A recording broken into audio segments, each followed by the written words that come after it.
Welcome to Pindar Poetry. We hope you learned something new. You start by securing the scene. Gloves, respirator, good light.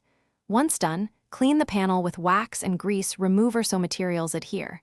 You then remove trim and mask off at least 10-15 cm beyond the damage to protect paint.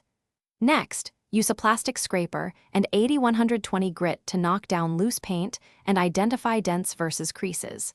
Make sure to photograph the area for reference. You will need photos if you mix multiple filler steps. You now build back the profile using body filler.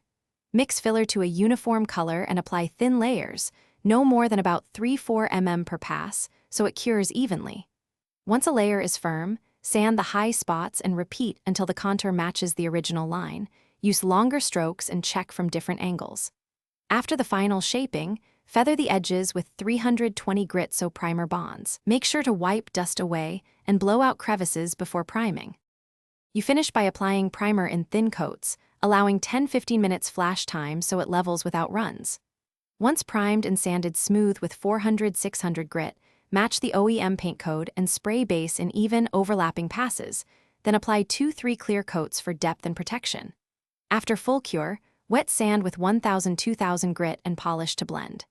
If you spot orange peel or runs, let the paint harden, wet sand lightly, and re-clear. Test on a small area first. Thanks for watching. Consider subscribing if we helped you.